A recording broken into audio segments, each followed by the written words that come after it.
Instead of a stethoscope, a placard. Varying messages, but all saying the same thing, even in song. Just give us fair pay.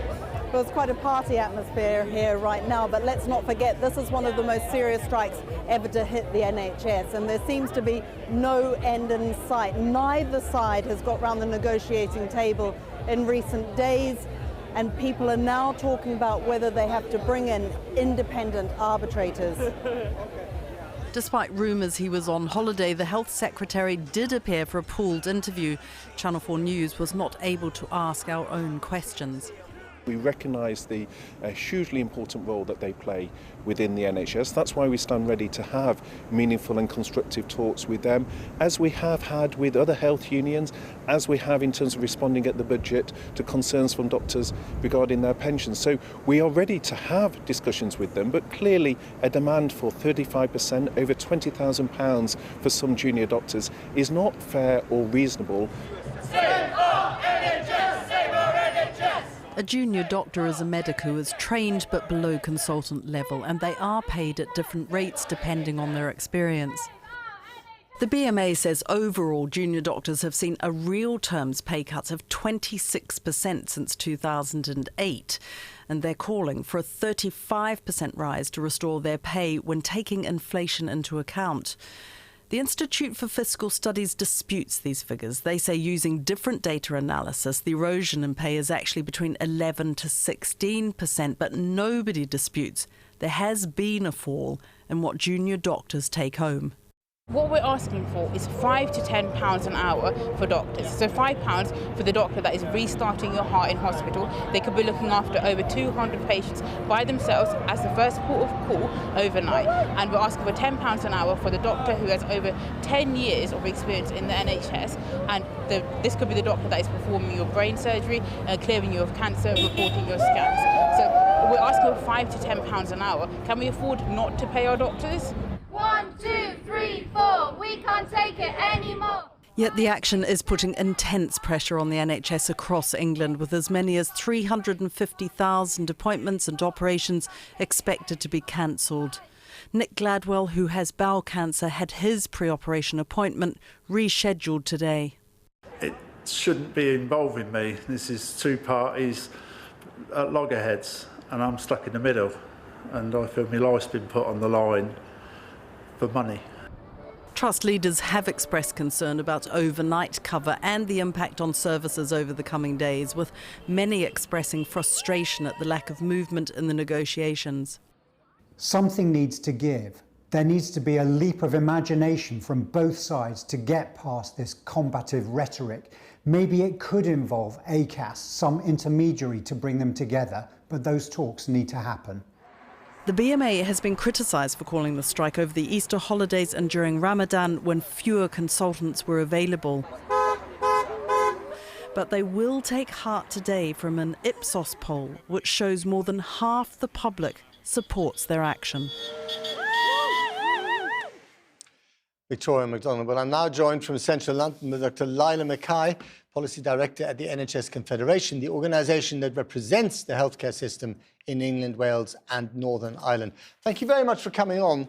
I don't know if you heard in Victoria's report there, but there was cancer patient Nick Gladwell, who's had his operation cancelled, and for him this is a matter of life and death. Is there anything you can say to people like him that's reassuring under these circumstances? Well, right now, in order to manage the problems of capacity related to the junior doctors going out, it has been the case that many people across the country will have been disappointedly receiving postponements of their surgery and of their appointments. And of course, that is incredibly frustrating. It's so frustrating for patients, it's frustrating for staff as well, and obviously for leaders as they work really hard to reduce those elective backlogs. But right now, everybody is working as hard as they can to maintain as much service as possible, but really the priority has to be the most urgent emergency and life-saving care in order to maintain patient safety during this difficult week. 4 days of strike. We had 3 days of strike last month in March. This is unprecedented, isn't it? Absolutely. 4 days is an incredibly long time to go on strike, but the way that it has been timed with Easter behind and then another weekend right in front, that's really coming up to about 10 days of disruption, which is going to take some weeks to fully recover from. I mean, do you have any sympathy with the junior doctors? I know there's some dispute about the numbers. They say their pay has been reduced by 26% over 10 years. The IFS says actually it's more like 16%. That's a crucial difference, isn't it? Do you sympathise with them or with the government on this? I mean, at the end of the day, it's the junior doctors and the government are going to have to sit down together and have a proper, genuine conversation that is going to be able to find common ground and reach a resolution. They're very far apart at the moment, and that has led to us being stuck in a kind of stalemate, and that is terrible for everyone. It's bad for the doctors, it's bad for the patients, it's bad for the rest of the NHS. So really what we need to see here is a resolution, and both sides are going to have to figure out how to achieve that. But there's not even a glimmer of hope today that that resolution or that willingness to compromise is anywhere on the horizon, is there? The government is digging in, the junior doctors are digging in. This thing could go on for months.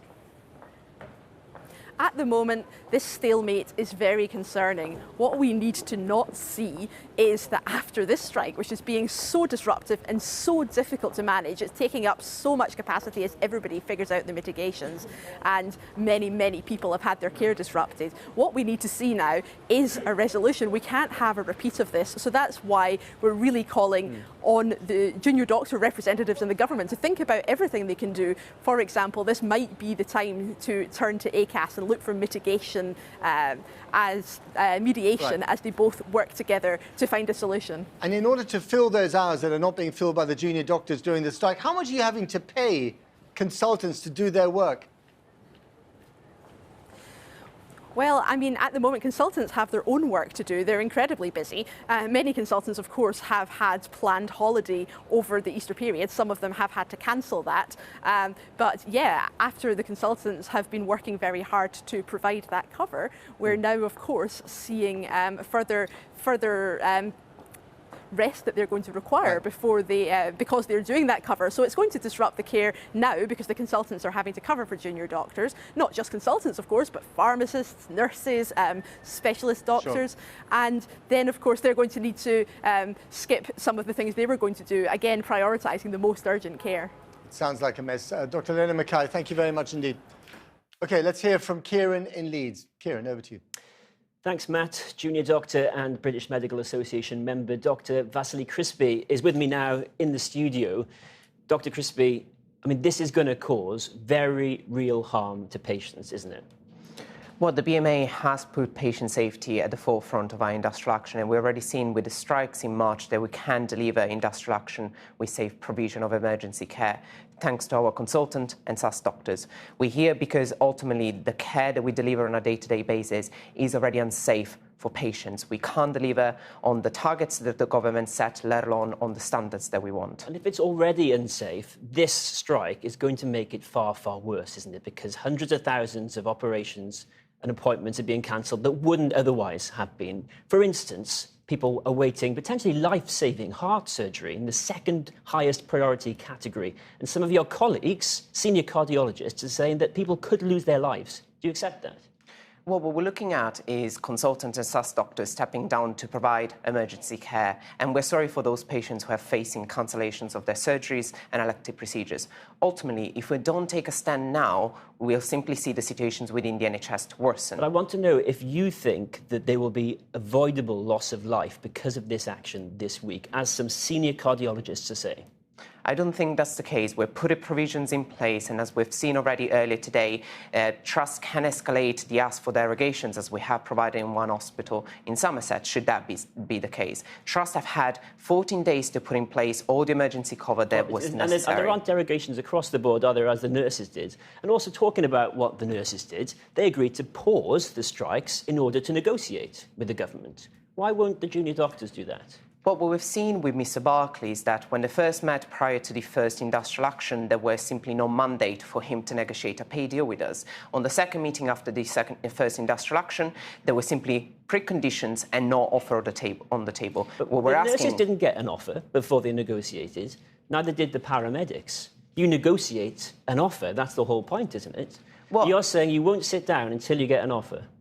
What we're asking is for Mr. Barclay and his government to come to the table and listen to our demand. Our opening statement is being questioned by Mr. Barclay. We're asking for 35% for our pay to be restored to 2008 levels, and this is simply not being recognised. Our workforce is at a breaking point. But the reason perhaps that he's questioning that 35% pay request is that you're asking it based on RPI. Inflation based at RPI. Now, that measure is used barely by anyone these days. People use CPI. So if you use that calculation, the pay erosion is around between 11 and 16%, not 26% as you argue. Do you accept that? Well, the government use RPI, for example, for calculation on tuition fees and student loan, which doctors graduate with tens of thousands of debt on their shoulders, is also a good measure for housing costs, which doctors are also struggling with. But Dr. Crispy, the Office for National Statistics say we do not think that RPI is a good measure of inflation and we discourage its use. Then we would encourage the government to also stop using it for other measures that are imposed not only on junior doctors but also on the rest of the population. We're asking for our pay to be restored. It's only meaning bringing our... Will you just tell me very briefly, will you come down from that 35% in order to negotiate? It's not a red line, is it? It's our opening statement, which is still not being accepted. What we're talking is that there are reasonable movements that we can do, such as the cost, license fees, and extremely expensive fees that we pay on a year-to-year basis, which cost us thousands of pounds for us. That's the starting point. Dr. Vasily Crispy, thank you so much for coming in to speak with us.